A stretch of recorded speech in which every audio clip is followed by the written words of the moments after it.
1945. A UN truck stopped. Holland, a small town. The war was over, but the hunger wasn't. People were dying, in the streets, in their homes, silently. A man stepped out of the truck. Inside there was food, milk, bread, chocolate, things no one had seen in 5 years. People ran, crying, kneeling, reaching out their hands. By the truck, a 16-year-old girl stood. She looked like a skeleton. She had dropped from 40 kilograms to 30. Her eyes were hollow, but she was standing. The man gave her a box of milk. She drank. Her hands trembled, for the first time in months. "Thank you," the girl said, crying. "You saved my life." The man smiled. "I'm just doing my job." "UN aid." The girl shook her head. "No." "You did more than that. You gave me hope. And one day, if I survive, I'll give hope to others too. I promise." The man left. The girl survived. Her name was Audrey Hepburn. 43 years later, 1988, Audrey stood by another truck. This time, she was inside it, in the Ethiopian desert, distributing UNICEF aid. And she saw another girl, 7 years old, like a skeleton, eyes hollow. But this girl wasn't standing. She wasn't moving. She wasn't speaking. Audrey knelt down. "I'm going to save you," she whispered, "because once someone saved me." But words didn't work. Food didn't work. This girl wanted to die. So Audrey used her deepest language: dance. This is the story of how a promise was kept 43 years later, and the story of how a woman transformed her own trauma into healing for others. Sometimes the most powerful help comes from remembering, not forgetting your pain, but turning it into a force for healing. Audrey Kathleen Rustin was born in Brussels in 1929, but her childhood was spent in Holland. In 1940, when she was 11, Nazi Germany invaded Holland. War began, and Audrey's world collapsed. Her father abandoned the family. Her mother was labeled a German sympathizer. Audrey and her siblings were left alone. But the worst came in the winter of 1944. It was called the Hunger Winter. Hunger Winter. Because of the Nazi occupation, food couldn't enter Holland. 20,000 people died of starvation. Audrey and her family ate everything: breadcrumbs, grass, tulip bulbs, poisonous, but there was no food. "Sometimes," Audrey said in an interview years later, "we tried to taste the sunlight because we had no energy left in our bodies." She was 16. Her weight had dropped to 30 kilograms. Her legs were swollen, edema from malnutrition. She couldn't dance anymore. The love of her life. Dance had been her salvation. Before the war started, Audrey was learning ballet. She dreamed of becoming a prima ballerina one day, but now she couldn't even stand. On the darkest night, Audrey told her mother, "I think I'm dying. But it's okay. At least the pain will end." Her mother cried, but there was nothing she could do. Then, May 1945, the war ended. Germany surrendered, and UN aid trucks arrived. That truck saved Audrey's life, literally. Milk, food, medicine. Slowly, Audrey recovered. She gained weight. She could walk. And finally, she could dance. But her body never fully recovered. Malnutrition had damaged her spine. She could never become a professional ballerina. Too tall, too thin, too damaged. "The war took my dream from me," she said years later, "but it taught me something else.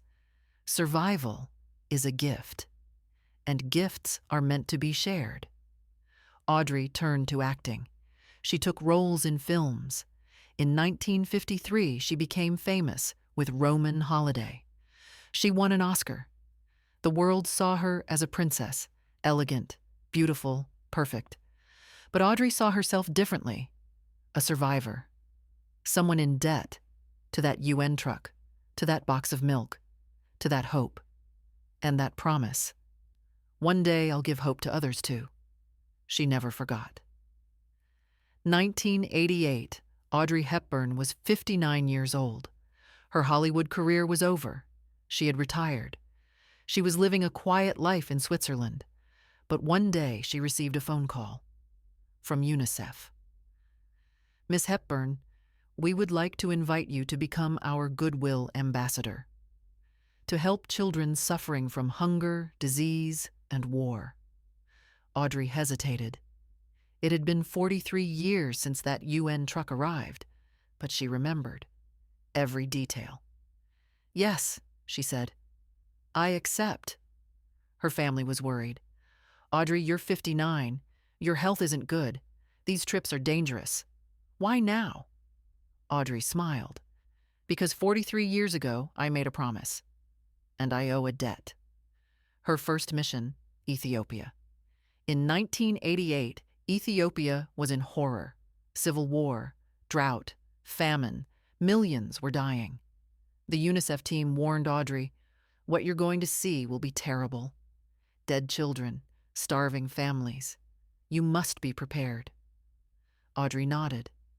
I'm prepared. Because I was these children in 1944. When she arrived in Ethiopia, she was shocked, but not in the way she expected. In a familiar way. Cardboard tents. Skeleton-like people. Empty eyes. It was 1944 Holland, but in 1988, Ethiopia. Nothing has changed, Audrey whispered. There's still hunger. Children are still dying, the UNICEF coordinator told her. Miss Hepburn, you need to pose for photographs. The media is here. We need to raise funds. But Audrey didn't look at the cameras. She looked at the children. She entered a tent. Inside were a dozen starving children. Some were crying. Some were silent. The most dangerous sign. Then in the corner, she saw a girl, 7 years old, alone, not moving. Audrey walked toward her. She knelt down. Hello, she said gently. My name is Audrey. The girl didn't respond. She just stared into space. An aid worker whispered, This is Aster. Her parents died of hunger. Her 2 siblings, too. She hasn't spoken in 2 months. She's not eating. I think she wants to die. Audrey's heart broke. Because when she looked at Aster, she saw her 16-year-old self. Audrey sat next to Aster. She didn't speak. She just sat. For 1 hour. The UNICEF team waited. Miss Hepburn, we need to move to other tents. We have a schedule. No, Audrey said quietly. I'm staying here. She stayed with her. All day. She brought Aster food. Aster didn't eat. She gave Aster water. Aster didn't drink. She spoke to Aster. Aster didn't answer. At sunset, Audrey realized something. Words weren't reaching this girl, because Aster was too far beyond words. The trauma was too deep. Then Audrey remembered. Dance. In 1944, in hunger, when there were no words, there was dance. The language of the body. The language of movement. Audrey stood up. In the middle of the tent. There was no music. Just silence. And she began to dance. Slow. Gentle. Arms raised. Feet light on the ground. Aid workers were surprised. What is she doing? But Audrey didn't stop. She just danced. Eyes closed. As if she were in 1944. As if she were in Holland, under the bombs, dancing despite the hunger. And then Aster moved. She raised her head. She looked at Audrey.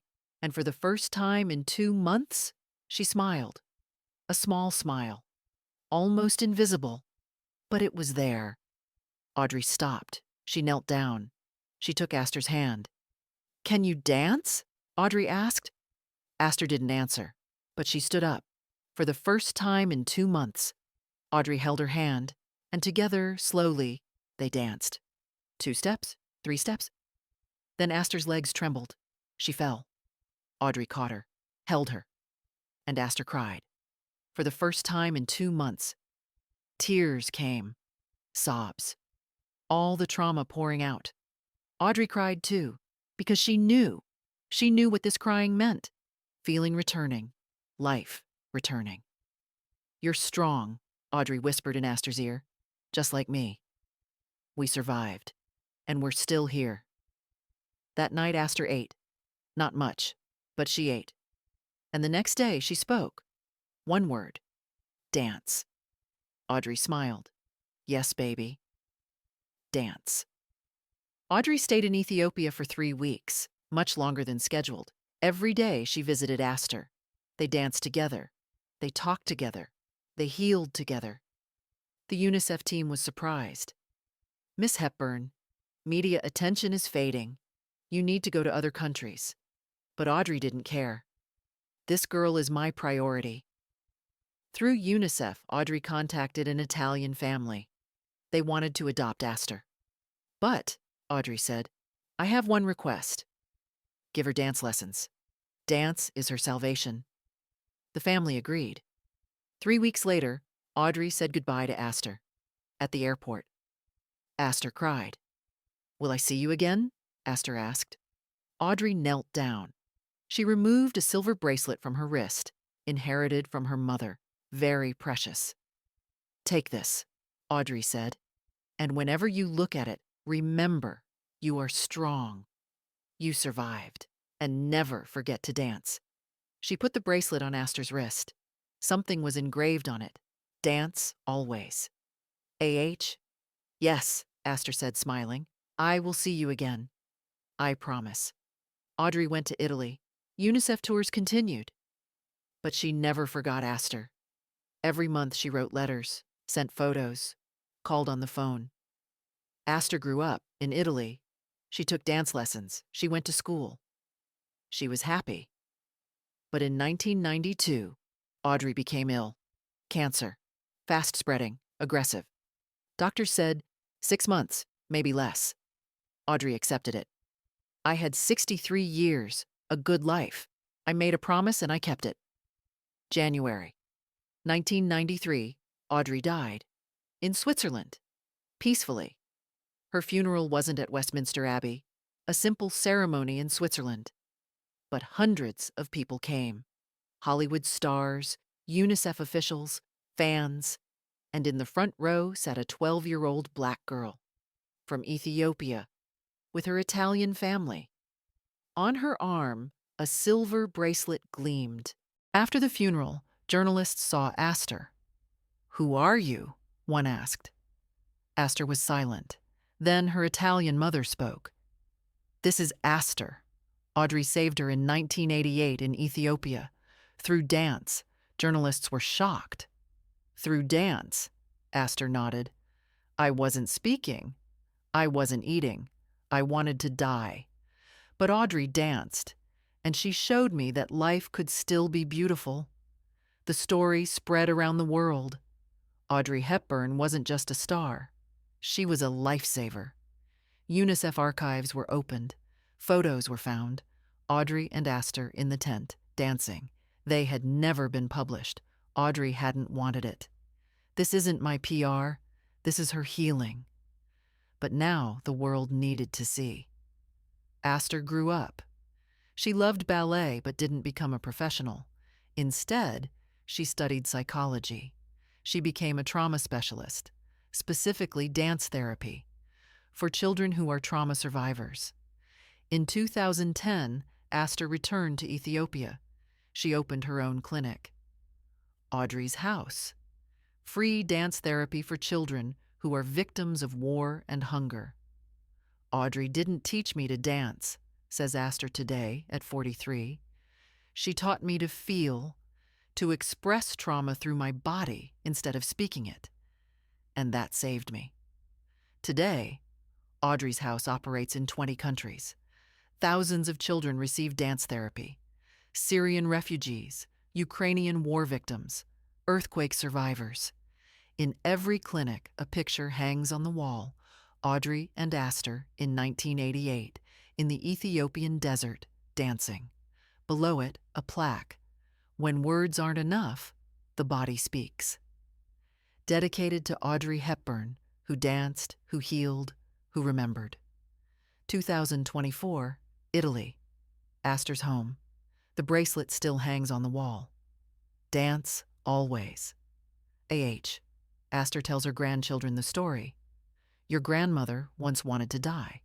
She was 7 years old. Her family had died. There was no food.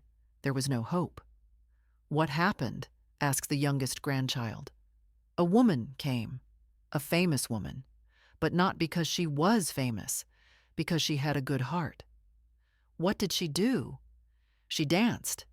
She just danced. And that dance taught me something. Life isn't lived with words, but with movement, with feeling, with connection. The grandchildren run and start dancing. In the living room, without music, just laughter and footsteps. Aster watches, smiles, and remembers that tent, that dance, that moment, and she hears Audrey's voice in the wind. You are strong. You survived. Never forget to dance. Audrey Hepburn made a promise in 1945, and 43 years later, in 1988, in the Ethiopian desert, she kept it. But not just for Aster, for thousands of children, because Audrey's legacy wasn't her film roles. It was her power to heal. Dance isn't just movement. It's the language of the soul, the treatment for trauma. And sometimes, the most powerful help comes silently. Audrey never wanted recognition. She just wanted to remember, and to give what she remembered to others. Today, the world calls her Hollywood icon, but Aster calls her lifesaver. And perhaps the second is more important. This story is based on Audrey Hepburn's UNICEF work and her 1945 Dutch hunger winter experience. The character Aster is inspired by many real children Audrey helped. The dance therapy scenes are based on Audrey's documented methods.